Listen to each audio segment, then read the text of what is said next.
मला निवडलं देवबापानं, त्याबद्दल मी खरंच देवबापाचे बसा. खूप मी आभार मानत आहे. आणि आज आपण सर्वजण देवबापाच्या जवळ येऊया, त्याची स्तुती आराधना आपण सगळेजण मिळून करूया.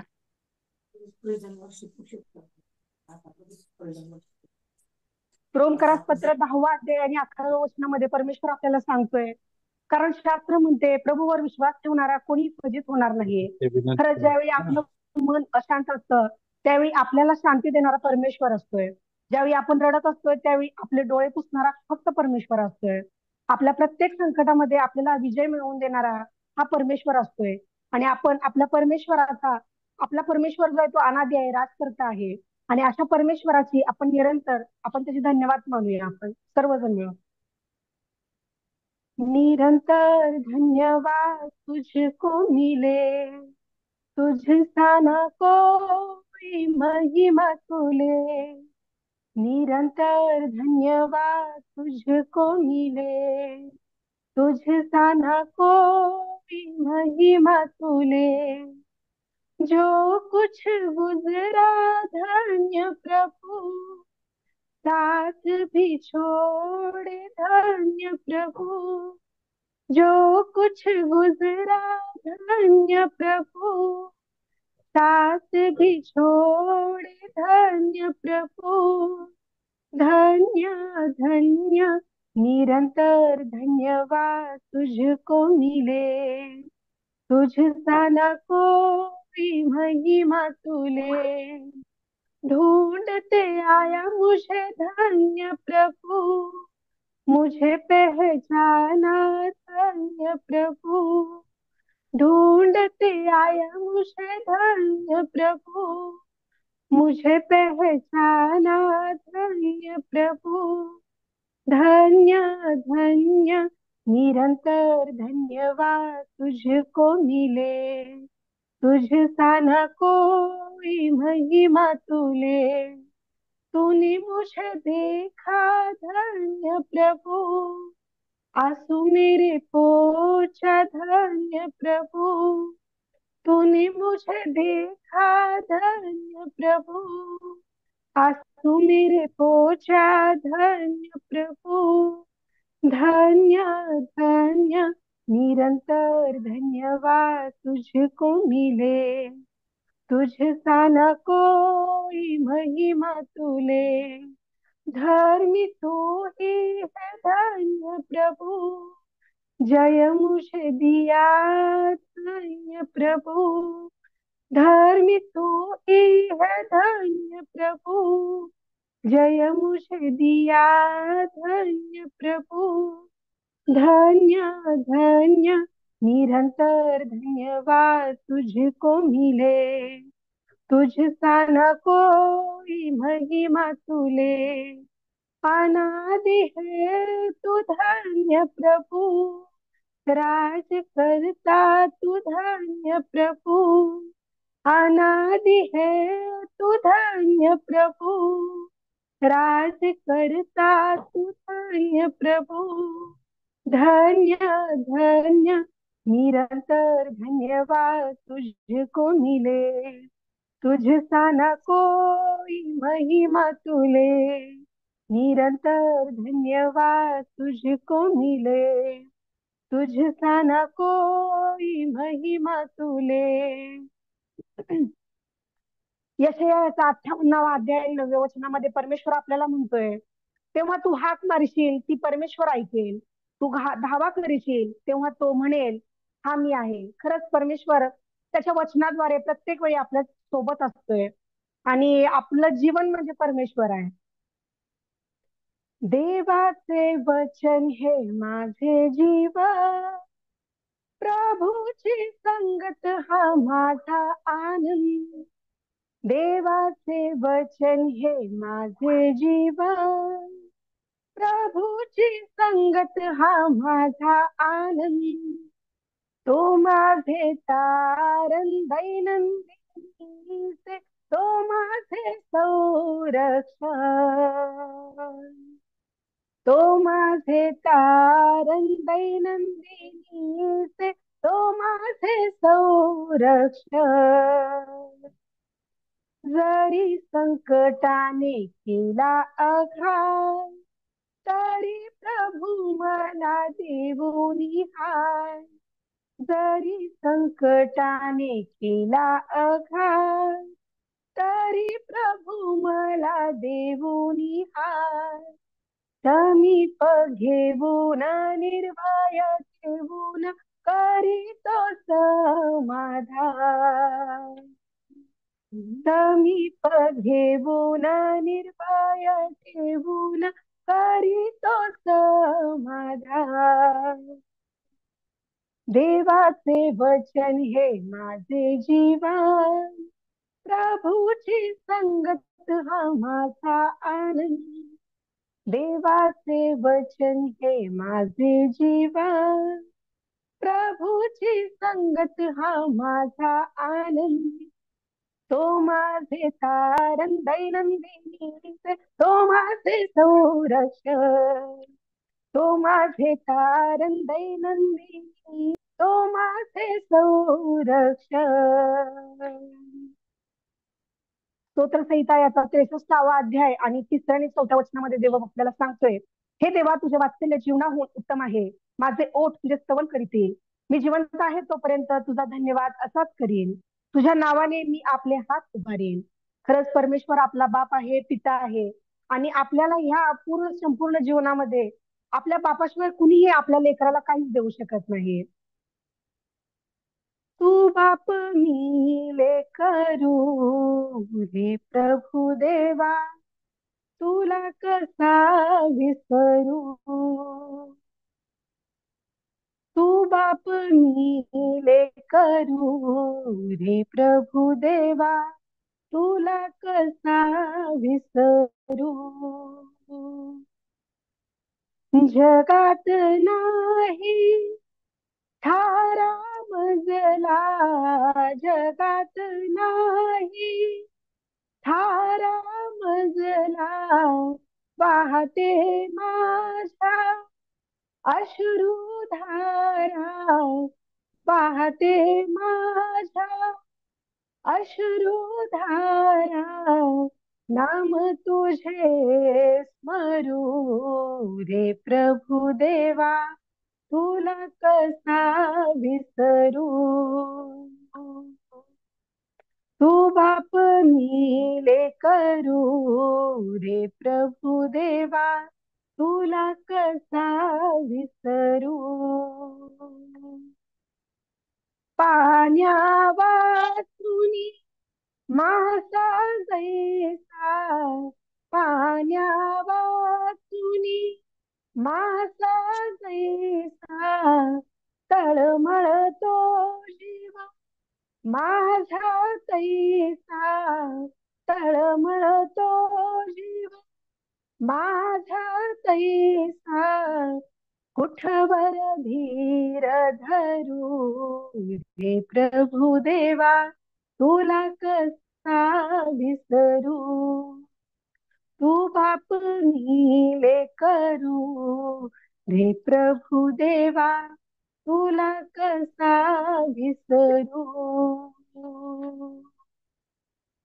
जगताचे तू तारण देवा, जगताचे तू तारण देवा. थकलेल्यांचा तूच विसावा, थकलेल्यांचा तूच विसावा.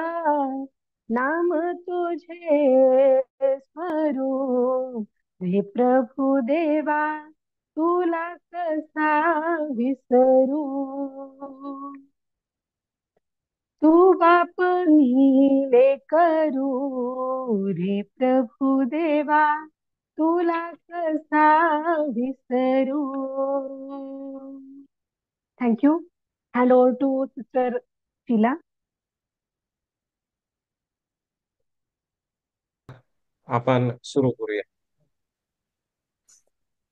हे पवित्र सेनाधीश परमेश्वरा, तू जो आपल्या पुत्राद्वारे आम्हाला अंधकारातून प्रकाशात आणलेस, आज आम्ही तुझ्याकडे प्रार्थना करतो की तुझं वचन आमच्यासाठी प्रकाशित कर, अशासाठी की तुझ्या वचनातले घन गोष्टी आम्हाला समजाव्या, आमचं जीवन आशीर्वादित व्हावं आणि आम्ही देखील या जगाचा प्रकाश बनाव.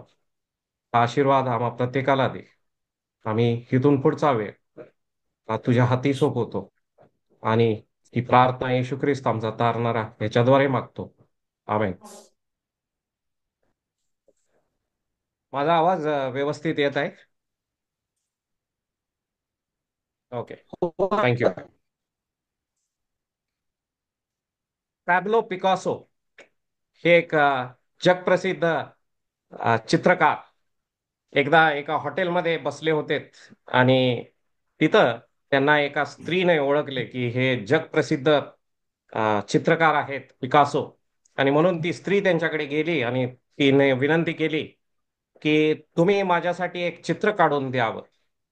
तिथं काही कागद नसल्यामुळे हॉटेलमध्ये जी पेपर नॅपकिन असती त्याच्यावर पॅब्लो पिकासोने 30 सेकंदमध्ये तिच्यासाठी एक चित्र काढून दिलं.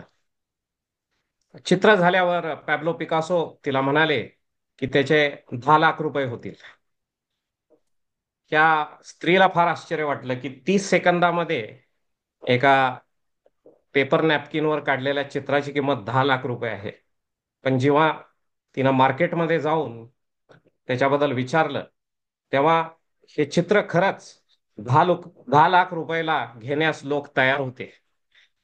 त्या स्त्रीला फार आश्चर्य वाटलं. ती पुन्हा पिकासो यांच्या जवळ आली आणि ती म्हणाली, मला देखील असं चित्र काढण्यास शिकवा की जे मी 30 सेकंदमध्ये काढू शकेन आणि मला त्याच्यासाठी 10 लाख रुपये देण्यास तयार असतील लोक.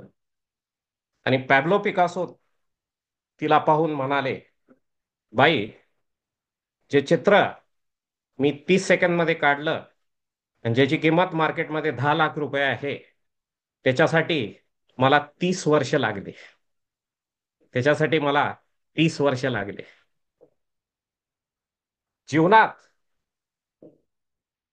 आपण काय मागतो ह्याप्रमाणे आपणास मिळत नाही.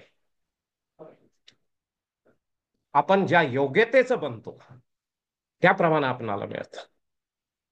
मी पुन्हा म्हणेन, जीवनात आपल्याला जे काय आपण मागतो ते प्राप्त होत नाही, पण आपण ज्या योग्यतेचे बनतो ते आपल्याला प्राप्त होत. उधळ्या पुत्राची गोष्ट हीच आहे. उधळ्या पुत्राची गोष्ट आपण लहानपणापासून अगदी संडे स्कूल पासून आपण शिकत आलेलो आहोत. हा दाखला येशू ख्रिस्ताने आपल्या शिष्यांना अशासाठी सांगितला की त्याला देवाची प्रीती मनुष्यातर्फे कशी आहे, मग तो यहुदी असो किंवा यहुदी इतर असो, त्या सगळ्यांना देव स्वीकारतो. आणि ह्याच्यासाठी येशू ख्रिस्तानं ही गोष्ट आपल्या शिष्यांना आणि इतरांना सांगितली. पण जरी आपण सर्वांस हा दाखला माहीत आहे, बरेचदा आपण तो ऐकलेला आहे लहानपणापासून, पवित्र शास्त्राचं जे अलौकिकपणा आहे तो हा की पुन्हा जेव्हा आपण त्याच वचनाकडे जातो त्याच्यातून आपल्याला नवीन दृष्टिकोन आणि नवीन शिकवण मिळते. आणि म्हणून बायबल हे क्लासिक बुक मध्ये मानलं जातं जगामध्ये. आणि म्हणून आज आपण ह्याच दाखल्याकडे पाहणार आहोत, जो दाखला आपणा सर्वांस ठाऊक आहे, जो अगदी प्रसिद्ध दाखला आहे येशू ख्रिस्ताने सांगितलेला. पण त्याच्यातून काही नवीन गोष्टी शिकण्याचा आपण प्रयत्न करणार आहोत. तर आजच्या संदेशासाठी ह्या दाखल्यातून मी 3 पॉइंट किंवा 3 मुद्दे घेतलेले आहेत, जे मी ह्या ठिकाणी तुमच्याशी शेअर करू इच्छितो. आणि माझ्या संदेशाचं टायटल डिझर्विंग बिफोर रिसिव्हिंग, मागण्या अगोदर योग्यतेचे बनणे, असं माझ्या संदेशाचं टायटल आहे.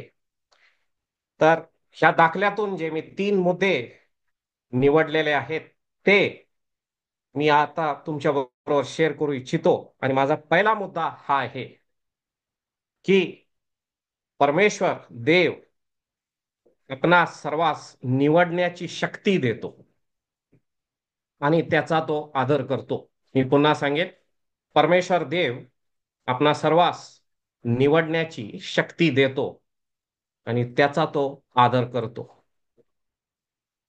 लूक 15:12 जे आता वाचलं गेलं, त्या ठिकाणी आपण पाहतो की हा धाकटा मुलगा आपल्या वडिलांच्या जवळ येतो आणि तो म्हणतो की जी माझी वाटणी आहे संपत्तीची ती मला तुम्ही द्या. आणि मग त्याचे वडील त्या दोन भावामध्ये ती वाटणी करतात आणि त्याचा जो हिस्सा आहे, त्याची जी वाटणी आहे तो त्याला देतात. आता बारकाईने जर पाहिलं तर वडील त्याला ऑब्जेक्ट करत नाहीत किंवा ते मनाई करत नाहीत. का?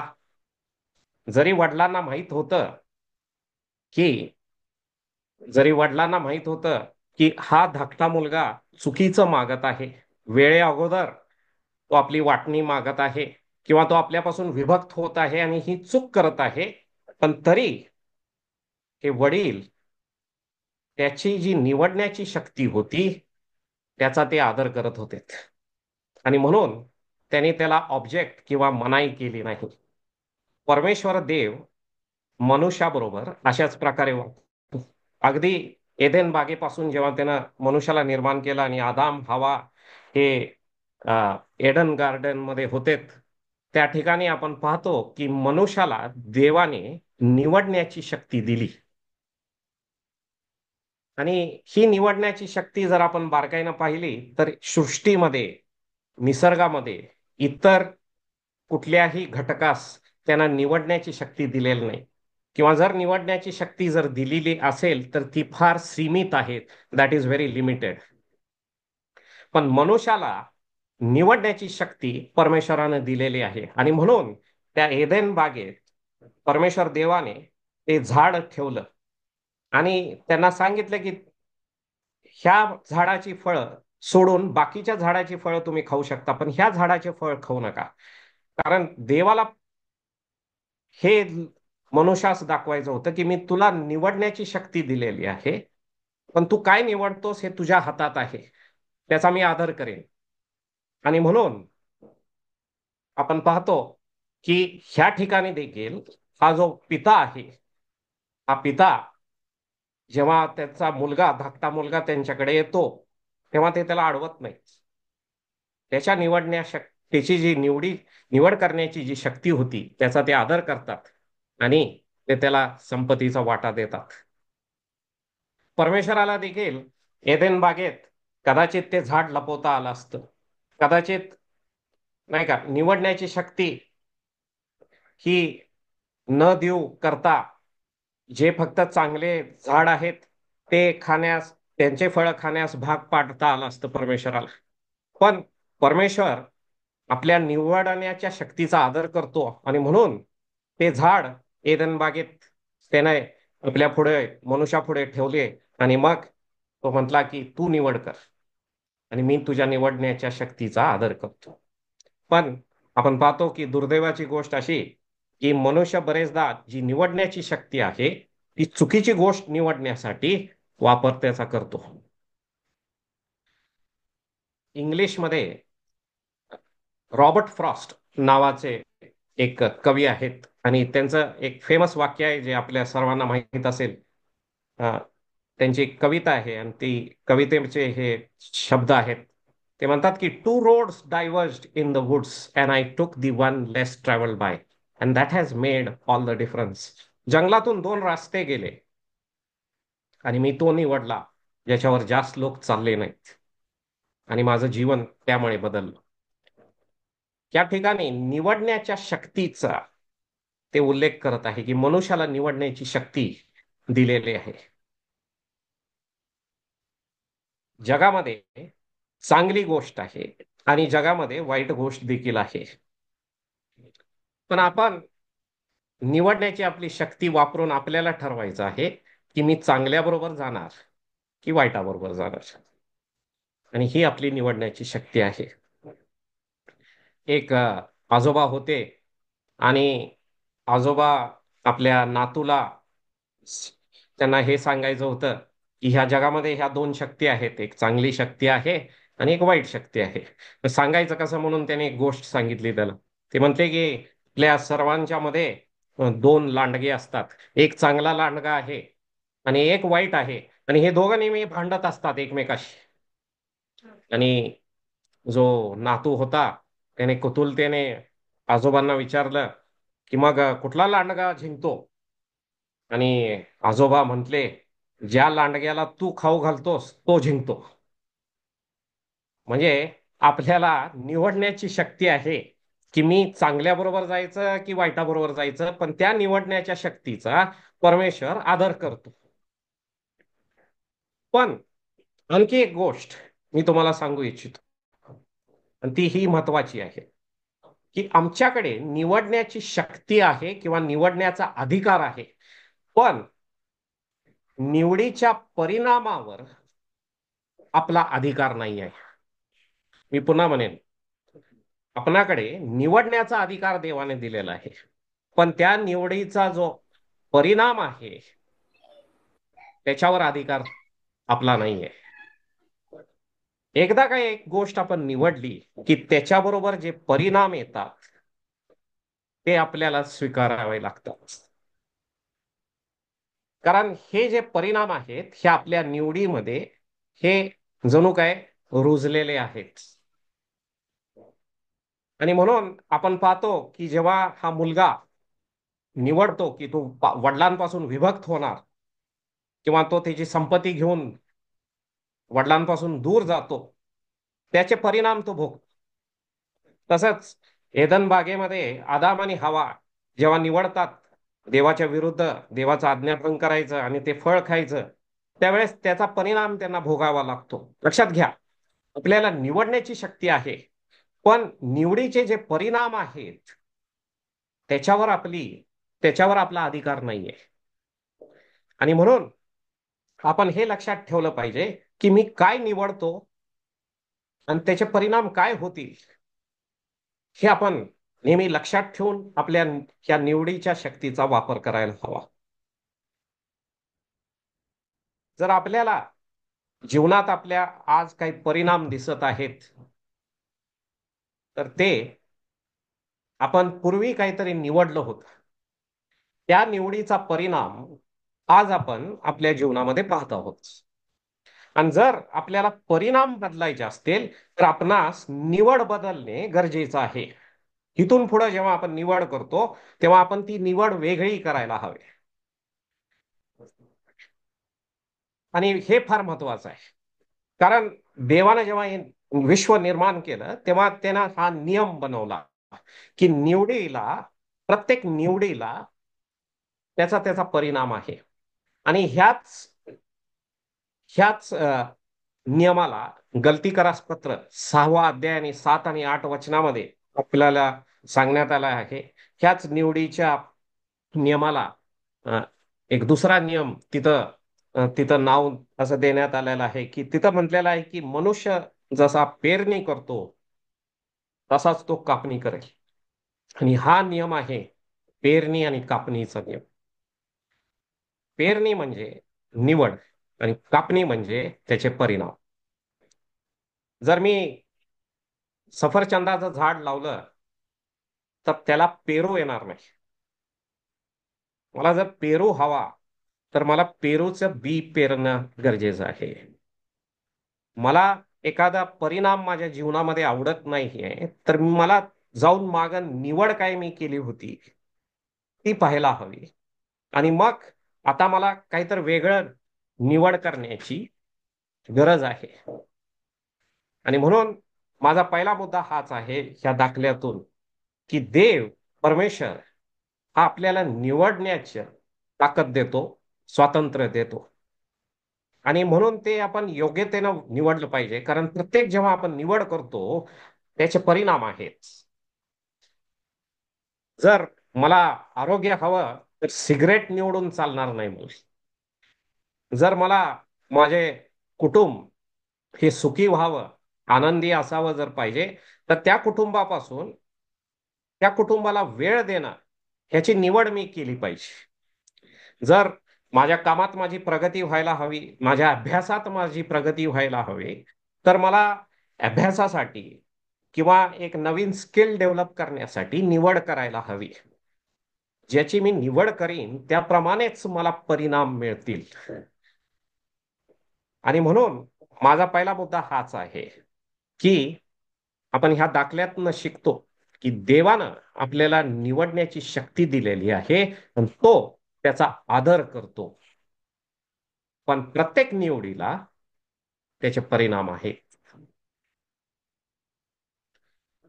आता ह्याच दाखल्यातून पुढे जाऊया आणि माझा दुसरा मुद्दा मी आपल्याबरोबर शेअर करू इच्छितो. ह्या दाखल्यातून माझा दुसरा जो मुद्दा आहे तो हा, प्राप्त होण्या अगोदर, मिळण्या अगोदर योग्यतेचे बनणे. Deserving comes before receiving. प्राप्त होण्यापूर्वी योग्यतेचे बनणे. हा मगाशी मी सांगितलं की हा माझा मुद्दा, माझ्या संदेशाचा हा केंद्रबिंदू आहे, किंवा माझ्या संदेशाची ही टायटल देखील आहे की मागण्यापूर्वी योग्यतेचे बनणे. प्रथम आपण योग्यतेचे बनलं पाहिजे आणि मग मागितलं पाहिजे आणि मग देव आपल्याला ती गोष्ट देईल. उधळ्या पुत्र आपल्या वडिलांच्याकडे येतो आणि तो आपली संपत्ती मागतो, त्याचा हिस्सा मागतो, त्याची वाटणी मागतो. वाटणी मागणे, त्याच्या संपत्तीची वाटणी मागणे हे त्याचं पाप नव्हतं. लक्ष द्या, तो त्याचा हक्क होता. तो कधी ना कधी तो त्याला मिळणार होता. त्यामुळे जे काही त्यानं वडिलांकडे मागितलं त्याच्यात त्याचं पाप नव्हतं. त्याची चूक कुठं झाली, तो त्या योग्यतेचा नव्हता की त्यानं आत्ताच आपल्या वाटणीचा हिस्सा मागावा, आणि ही त्याची चूक होती, हे त्याचं पाप होत. आणि जेव्हा त्यानं मागितलं, जेव्हा त्यांनी जेव्हा त्या वडिलांनी त्याला त्याचा हिस्सा दिला, किंवा अ, त्याचं जे जी वाटणी होती ती दिली, तेव्हा आपण पाहतो की तो त्या योग्यतेचा नव्हता. आणि त्याचा परिणाम काय झाला, तो योग्यतेचा नसल्यामुळे त्याने ते उधळून लावलं. मागण्या अगोदर आपण चेक केलं पाहिजे. आपण परमेश्वराकडे बऱ्याच गोष्टी मागतो, पण मागण्या अगोदर आपण चेक केलं पाहिजे की मी जे काय मागत आहे त्या योग्यतेचा मी बनलेलो आहे का. एक रिसर्च झालेला आहे, त्या रिसर्च बद्दल मी या इथं सांगू इच्छितो. हा रिसर्च लॉटरी जे जिंकतात, लॉटरीचं तिकीट जे जिंकतात त्यांच्याबद्दलचा आहे. आणि असं सांगितलं जातं की जे लॉटरी जिंकतात त्यांचा जर जीवन तुम्ही ट्रेस केलं तर 2 वर्षामध्ये, लॉटरी जिंकल्यानंतर 2 वर्षामध्ये जास्तीत जास्त लॉटरी विनर्स, 80 ते 90% लॉटरी विनर्स जे असतात ते मिळालेला पैसा ते गमवून टाकतात. का बरं? आता ह्याला काय अपवाद आहेत, काही लॉटरी जिंकलेल्या आहेत आणि त्यांनी पैसा टिकवलेला देखील आहेत, अशी सुद्धा काही लोक आहेत. पण जास्तीत जास्त हा रिसर्च सांगतो की लॉटरी ज्यांना लागती अचानक आणि करोडो रुपये जिंकतात, ते 2 वर्षामध्ये पैसा गमवून टाकतात. का? अचानक पैसा मिळाला, अचानक पैसा मिळाला तर ते त्या योग्यतेचे नाहीत की ते टिकवून ठेवतील. ते अजून योग्यतेचे झालेले नाहीत. आणि जर योग्यतेचे आपण झालेलो नाही, जे आपल्याला मिळालेलं आहे ते आपण गमावून टाकणार. आणि उधळ्या पुत्राचं एक्झॅक्टली तेच होतं. उधळ्या पुत्राचा पाप हे नव्हतं की त्यानं आपला हिस्सा मागितला, आपली वाटणी मागितली. त्याचं पाप हे होतं, किंवा त्याची चूक ही होती की तो योग्यतेचा झाला नव्हता की त्यानं आत्ताच वडिलांच्याकडे ते मागावं. आणि जेव्हा त्याला ते प्राप्त झालं, त्यानं त्याचं काय केलं, तो गेला आणि त्याची उधळपट्टी त्याने केली. एक मनुष्य होता आणि त्याने एक पडकी जमीन आपल्या मालकीची केली, ती आपल्या ताब्यात घेतली, आणि त्या जमिनीचं परिवर्तन काही कष्टाने त्याने एका सुंदर बागेमध्ये केलं. आणि बरेचसे लोक त्या बागेकडे पाहून त्या बागेची प्रशंसा करायचे. एकदा एक मनुष्य तिथून चालला होता आणि त्याने देखील बाग पाहिली. आणि हा मनुष्य जो बागेचा मालक होता हा देखील तिथं होता. आणि त्याने त्याच्याकडे पाहून त्याला म्हटले की बाग सुंदर आहे, पण लक्षात घ्या की या बागेचे मालक फक्त तुम्ही नाही, देव या बागेचा मालक आहे, हे नेहमी लक्षात ठेवा. तो मनुष्य, हा जो बाजूने चाललेला मनुष्य होता, त्याला त्याच्याकडे पाहिला आणि त्याला तो म्हटला, तुम्ही म्हणता ते बरोबर आहे सर, की देवाच्या आशीर्वादाशिवाय ही बाग मला करणं शक्य नव्हतं. पण फक्त देवच ह्या बागेचा मालक होता किंवा ह्या जमिनीच्या तुकड्याचा मालक होता, तेव्हा ही जमीन तुम्ही पाहायला हवी होती. हा मनुष्य हा मनुष्य त्या योग्यतेचा बनला होता, की ती जमिनीचा तुकडा त्यानं घेतला आणि त्याचं सुंदर परिवर्तन त्यानं आपल्या कष्टाने घाम गाळून त्याचं एका सुंदर बागेमध्ये केलं. मागणे अगोदर मी योग्यतेचं बनलं पाहिजे. आणि म्हणून आपण पाहतो की मत्तई 25:14 ते 30 मध्ये येशू ख्रिस्त ह्या इथे एक दाखला, दुसरा एक दाखला सांगतो, आणि तो आहे रुपयांचा दाखला. आणि मत्तई 25:14 ते 30 जर तुम्ही पाहिलं तर तिथं आणखी एक दाखला येशू ख्रिस्तानं सांगितलं.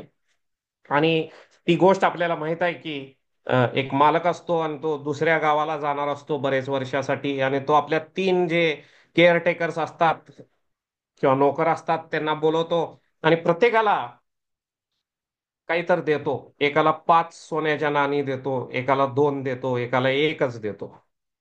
आणि पवित्र शास्त्र त्या ठिकाणी सांगतं की त्या मालकाने प्रत्येकाच्या योग्यतेप्रमाणे त्याला दिलं. कोणाला 5 दिले सोन्याचे नाणे, कारण तो त्या योग्यतेचं होता. कारण आपण नंतर पाहतो की ज्याला 5 मिळाले त्याची योग्यता होती की त्याने त्या 5 नाण्यांचे 10 केले. दुसऱ्याला 2 दिले, कारण त्याची योग्यता होती की 2चे त्याने 4 केले. आणि तिसऱ्याला एकच दिले, कारण तो एक मिळण्याच्या सुद्धा योग्यतेचा नव्हता. आणि हे त्यानं दाखवून दिलं का, कारण त्यानं जाऊन ते सोन्याचं नाणं लपवून ठेवलं आणि मग मालक आल्यावर आहे तसं दिलं, आणि मग मालक त्याच्यावर चिडला. पुढची गोष्ट आपल्याला माहित आहे. माझा दुसरा पॉइंट हाच आहे की देव आपणास आपल्या योग्यतेप्रमाणे देत असतो. कारण कारण का, जर योग्यता आपल्यामध्ये नसेल तर ती गोष्ट जी आपल्याला मिळालेली आहे ती आपण गमावून टाकणार. Whatever we don't use we lose, हा एक नियम आहे. Whatever we don't use we lose. आणि म्हणून मत्तई 13:12 मध्ये, मत्तई ह्याचा 13वा अध्याय आणि 12वं वचन, येशू ख्रिस्त म्हणतो की ज्याच्याकडे आहे त्याला अधिक दिलं जाईल, आणि ज्याच्याकडे नाही आहे, त्याच्याकडे आहे ते देखील त्याच्याकडून काढून घेतलं जाईल. जर एखाद्याकडे योग्यता आहे तर त्याला अधिक दिलं जाईल, आणि एकामध्ये जर योग्यता नाही आहे, जर आहे त्याच्याकडे काय, ते सुद्धा त्याच्या हातातून निसटून जाईल. He will lose that. आणि हीच गोष्ट आहे इस्रायली लोकांची. इस्रायल लोकांना देवानं चमत्कार करून मिसर देशातून, गुलामगिरीतून काढलं. प्रवास काही 11 ते 17 दिवसाचा प्रवास होता मिसर देशातून पॅलेस्टाईन मध्ये येण्यासाठी, जे वचनदत्त देश होता. पण इस्रायल लोकांना देवानं मुद्दाम लांबून नेलं, स्ट्रेट नेलं नाही, वाळवंटातून फिरवून नेलं. आणि ज्या प्रवासाला कदाचित 11 ते 17 दिवस लागणार होते, त्यांना 40 वर्ष लागले. का बरं? कारण देव त्यांच्या चरित्राची घडवणूक करत होता, की त्यांनी ते योग्यतेचे बनावे, की जेव्हा ते वचन देशात जातील ते टिकवून ठेवतील. पण आपण पाहतो की त्यांची गोष्ट पुन्हा दुर्दैवाची गोष्ट आहे. वचनदत्त देशात जाण्याच्या ते योग्यतेचे झाले नाहीत. ते नेहमी कुरकुर करू लागलेत, नेहमी देवाच्या वर संशय घेऊ लागलेत, नेहमी ते मोशे आणि इतर जे यशोवा वगैरे होते त्यांच्याबद्दल ते अपशब्द काढू लागले.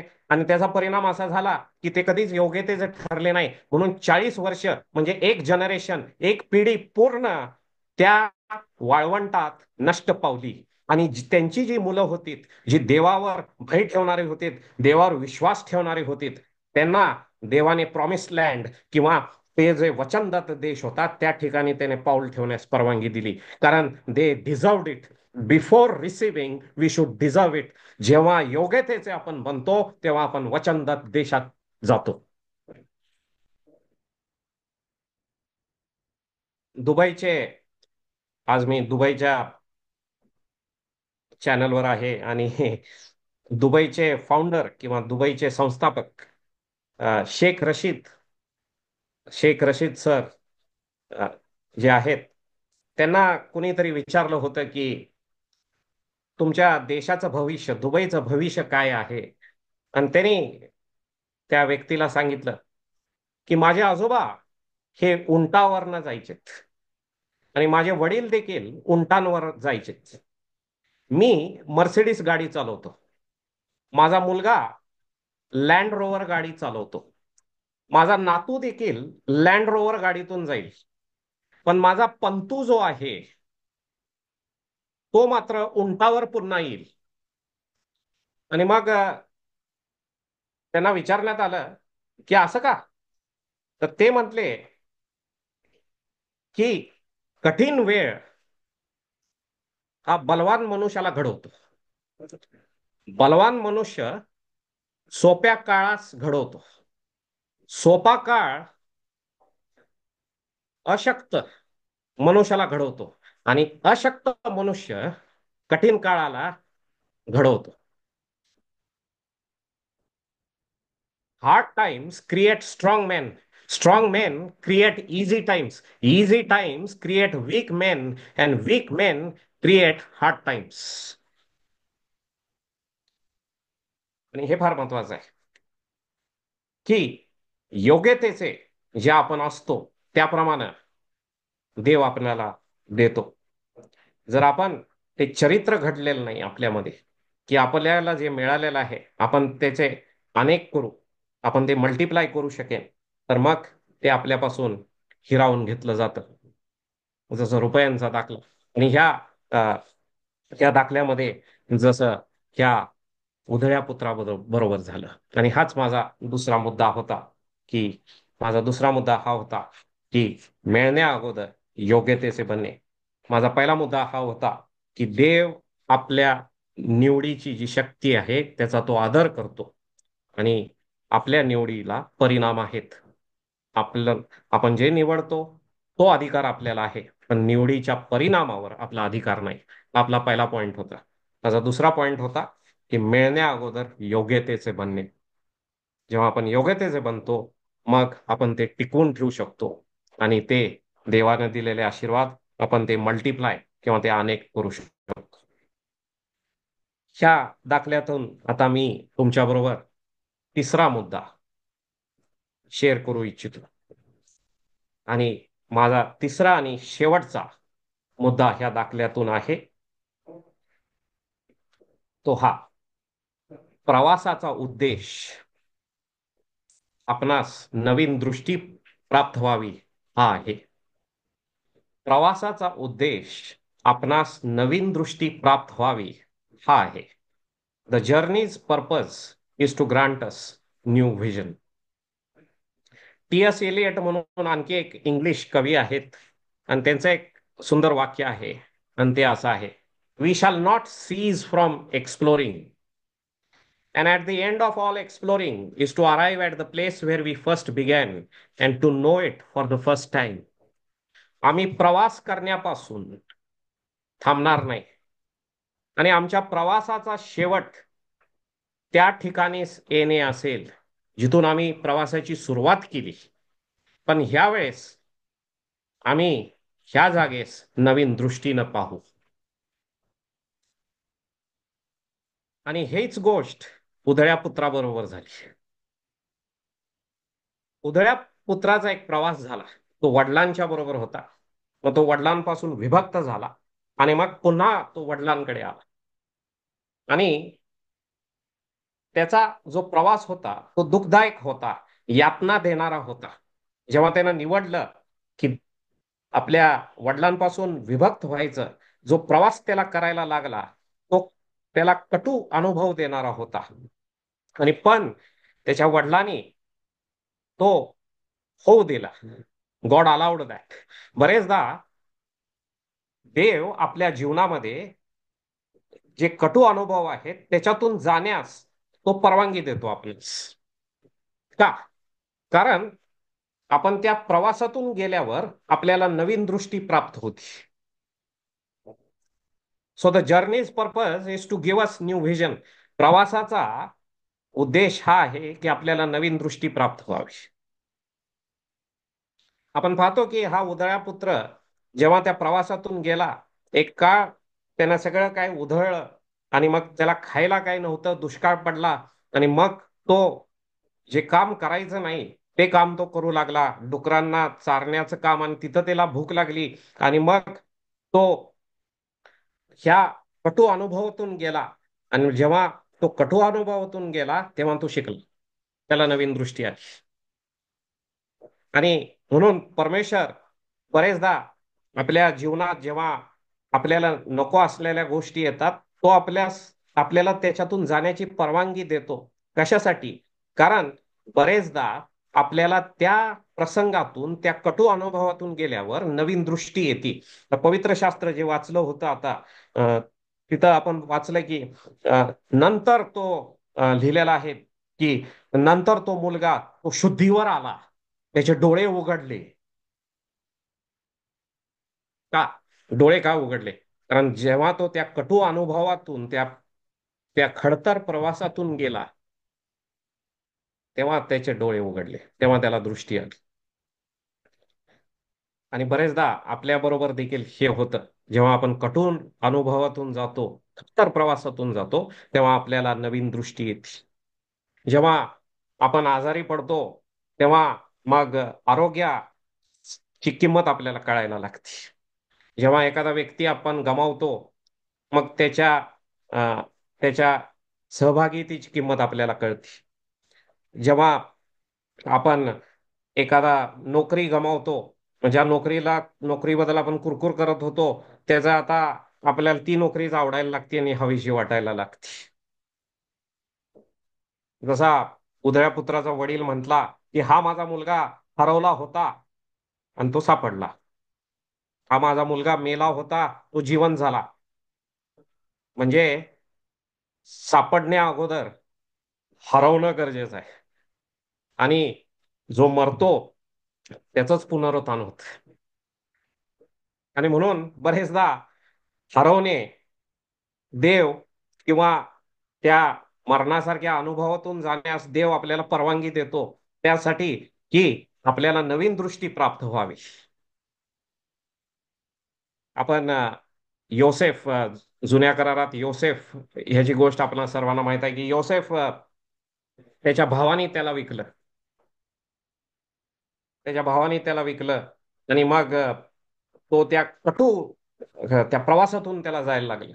मग त्याला गुलाम म्हणून विकण्यात आलं. मग तो पोटिफराची जी बायको होती त्यानं त्याच्यावर आळ घातला चुकीचा. आणि मग तो जेलमध्ये गेला आणि जेलमध्ये त्याच्यावर अन्याय होत होता. अ, पण तरी सुद्धा ह्या कटू प्रवासातून गेल्यामुळं त्याला एक नवीन दृष्टी प्राप्त झाली आणि मग तो त्या देशाचा सर्वात सेकंड मोस्ट पॉवरफुल, दुसरा सर्वात बलवान व्यक्ती बनला. फेरो नंतर, फारो नंतर तो सर्वात बलवान व्यक्ती त्या देशाचा ठरला. आणि त्यानं जेव्हा दुष्काळ पडला तेव्हा आपल्या स्वतःच्या कुटुंबाची त्यानं मदत तो करू शकला. बरेचदा जेव्हा आपण कठोर अनुभवातून जातो तेव्हा देव परवानगी देतो अशासाठी की आपल्याला नवीन दृष्टी प्राप्त व्हावी. अरुणिमा सिन्हा, भारतामध्ये अरुणिमा सिन्हा नावाची एक मुलगी 2011 मध्ये ही नॅशनल व्हॉलीबॉल प्लेअर होती. नॅशनल लेवलला ती व्हॉलीबॉल खेळायची. त्यामुळं गव्हर्नमेंटचा जो स्पोर्ट्स कोटा असतो त्याच्यातून तिला नोकरी लागली होती. ही बिहारमधली होती, बिहारमध्ये होती ती. आणि बिहारमध्ये ती रात्रीची 2011 मध्ये रेल्वे गाडीत बसली आणि दिल्लीला जाऊन निघाली आपली नोकरी घेण्यासाठी. पण त्याच रेल्वेच्या गाडीमध्ये काही गुंड लोक घुसले आणि तिच्या गळ्यात सोन्याची चेन होती. त्यांनी ती हिसकावून घेण्याचा प्रयत्न केला. पण अरुणिमा सिन्हानं त्यांना रोखलं. त्यामुळे ते चिडले आणि अरुणिमा सिन्हाला त्यांनी त्या चालत्या ट्रेन मधून बाहेर फेकून दिले. बाहेर फेकल्यामुळे अरुणिमा सिन्हा रेल्वे ट्रॅक जे होते, दोन ट्रॅक ज्या होत्या बरोबर त्याच्यामध्ये जाऊन ती पडली रात्री अंधारात. पण तिचा एक पाय दुसऱ्या पटरीवर आला, दुसऱ्या रेल्वे ट्रॅकवर आला. आणि त्याच वेळेस एक तिथून दुसरी ट्रेन चालली होती आणि ती ट्रेन तिच्या पायावरने गेली आणि तिचा पाय कुचलला गेला. रात्रभर रक्तस्राव झाला. ती तिथं बेशुद्ध पडली. दोन ट्रॅक मध्ये जेव्हा ती बेशुद्ध पडली होती तेव्हा तिच्या आजूबाजूनं रात्रीची 47 गाड्या आजूबाजूने तिच्या पास झाल्या.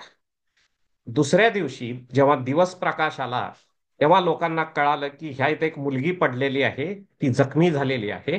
त्यांनी तिला उचललं, हॉस्पिटलमध्ये नेलं. तिथून तिला दिल्लीमध्ये AIIMS, all India institute of medical science या ठिकाणी नेण्यात आलं आणि तिच्यावर उपचार करण्यात आले.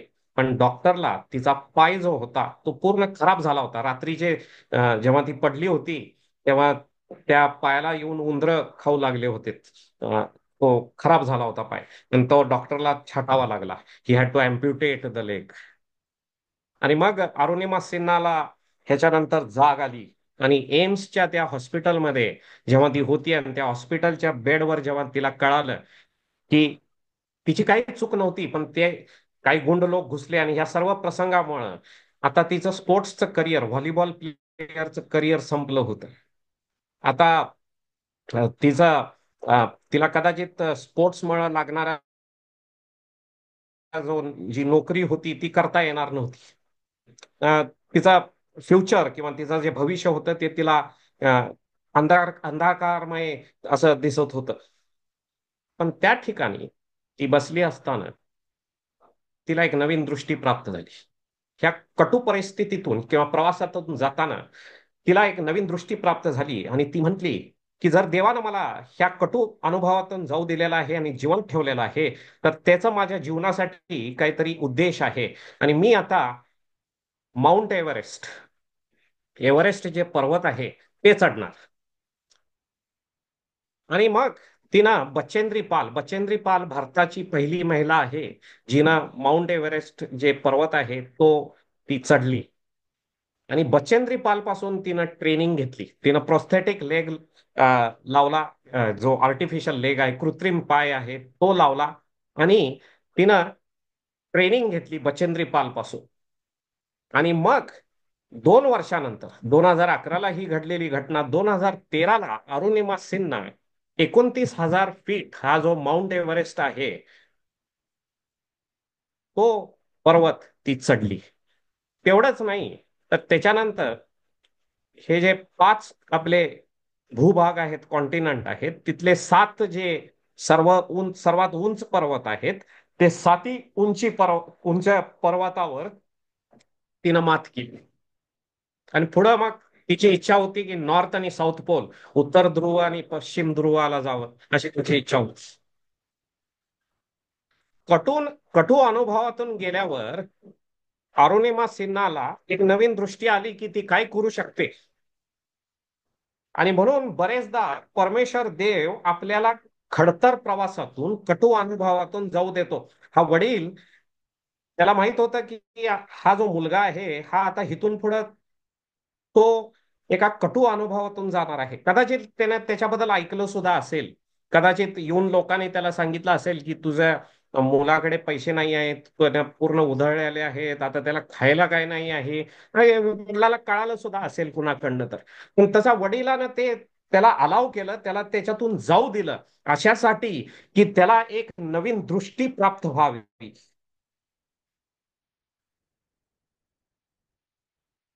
आपण जर योहान शुभवर्तमान ह्याचा 9वा अध्याय आणि 1 ते 11 हे जर वचन पाहिलेत, योहान 9:1 ते 11 ह्या ठिकाणी येशू ख्रिस्त एका आंधळ्याला बरा करतो. पण ह्या वेळेस जेव्हा येशू ख्रिस्त आंधळ्याला बरा करतो त्याची पद्धत वेगळी आहे. त्या आंधळ्याला तो फक्त हात लावून तो म्हणत नाही की तुला दृष्टी येऊ. तो काय करतो की माती घेतो, त्याचा चिक्कल करतो आणि तो त्याच्या डोळ्याला लावतो आणि मग त्याला म्हणतो की सिलोमचं जे तळ आहे तिथं जा, प्रवास कर, आणि मग त्या सिलोमच्या तळ्यामध्ये तुझे डोळे धु, तू आंघोळ कर, मग तुला दृष्टी प्राप्त होईल. आणि मग हा आंधळा व्यक्ती येशू ख्रिस्ताचा आज्ञापालन करतो, तो प्रवास करतो, सिलोम तळ्यात जातो, तो स्वतःला वॉश करतो, धुतो, आणि मग त्याला दृष्टी प्राप्त होती. आता एक प्रश्न असा आहे की येशू ख्रिस्त त्याला पाहिजे तर तिथं सुद्धा बरा करू शकत होता, एवढं सगळं करायला काय लावलं? कारण बरेचदा परमेश्वर देव आपल्याला त्या प्रवासातून नवीन दृष्टी देऊ इच्छितो. जेव्हा तो प्रवासातून गेला आणि मग त्याने आज्ञापालन केलं प्रवासात, तेव्हा त्याला दृष्टी आली, आणि हे महत्वाचं आहे. म्हणून आपण पाहतो की देवाने किंवा हा जो वडील होता त्याने उधळ्या पुत्राला त्या कटू अनुभवातून, कटू प्रवासातून जाऊ दिलं, अशासाठी की त्याला नवीन दृष्टी आली. आज कदाचित स्वप्नामध्ये आपण बरेचसे लोक असे असतील की जे कटू अनुभवातून जात आहेत, कठीण परिस्थितीतून जात आहेत. लक्षात घ्या, परमेश्वर परमेश्वर बरेचदा त्याची परवानगी देतो, तो आपल्याला अलाव करतो की आपण त्या कटू अनुभवातून जावं, पण त्याच्यावर विश्वास ठेवून जावं, अशासाठी की तो ज्या मोठ्या गोष्टी करत आहे आपल्याद्वारे, त्याची दृष्टी आपल्याला प्राप्त व्हावी. आणि म्हणून हा माझा तिसरा आणि शेवटचा मुद्दा आहे की the purpose of the journey is to grant you new vision. प्रवासाचा उद्देश, कटू प्रवासाचा उद्देश हा आहे की आपणास नवीन दृष्टी प्राप्त व्हावी. आज आपला हा वेळ आपण हा दाखला समजण्यासाठी आणि त्याच्यातून पवित्र आत्मा आपणास काय बोध करत आहे याच्याकडे आपण लक्ष देत होतो. आणि आज आपण पाहिलं ह्या उधळ्या पुत्राचा दाखला जो आपणा सर्वांना ठाऊक आहे, पण त्याच्यातून आपण नवीन काहीतरी शिकण्याचा प्रयत्न केला. आपण शिकलो की प्रथम आपण शिकलो की देव आपण सर्वांस निवडण्याची शक्ती देतो, पण आपल्या निवडीचे परिणाम असतात. आपला अधिकार निवडीवर आहे, पण त्या परिणामावर नाही आहे. आणि म्हणून आपण निवड योग्यतेने वापरलं पाहिजे. नंतर आपण पाहिलं की मागण्या अगोदर आपण पासून पाहिलं पाहिजे की मी जे काय मागत आहे त्या योग्यतेचं आहे का. कारण जर आपण योग्यतेचे नसेल तर मग ते आपण गमावून, whatever we don't use we lose. तिसरी गोष्ट आपण पाहिली ती म्हणजे की बरेचदा परमेश्वर आपल्याला कटू अनुभवातून जाऊ देतो, अशासाठी की आपल्याला नवीन दृष्टी, we get a new perspective, एक नवीन दृष्टी प्राप्त व्हावी. आणि म्हणून आज आपण आपली निवडण्याची शक्ती योग्य रीतीने वापरूया. आज आपण परमेश्वराला परवानगी देऊया की त्यानं आपलं चरित्र घडवावं, अशासाठी की जे काय आपण मागत आहे ते आपल्याला मिळावं आणि ते आपण गमवू नये. आज आपण परमेश्वरावर विश्वास ठेवून जो कटू अनुभव, कटू प्रवास आहे त्याच्यातून जाऊ विश्वास ठेवून, अशासाठी की आपल्याला नवीन दृष्टी प्राप्त व्हावी आणि आपलं जीवन आशीर्वादित व्हावं. आपण प्रार्थना करूया. हे परमेश्वरा, आम्हा सर्वांना ज्या गोष्टी आम्ही बदलू शकत नाही त्या स्वीकारण्याचं संयम दे. ज्या गोष्टी आम्ही बदलू शकतो ते बदलण्याचं धैर्य दे. आणि दोन्हीमध्ये फरक करण्याची आम्हास बुद्धी दे. आम्ही ही प्रार्थना येशू ख्रिस्त आमचा तारणारा ह्याच्याद्वारे मागतो. आमेन. मी पुन्हा हाऊस ऑफ प्रेयर दुबई, सौंदर्य फॅमिली आणि आपण सर्व जे मंडळी या ठिकाणी जमला आहात त्या सर्वांचा आभारी आहे की आपण सर्वांनी धीर ठेवून हे वचन आणि ह्याच्या वचनाचा जो बोध आहे तो माझ्याकडून ऐकून घेतला. Thank you for having me. Thank you. God bless you all.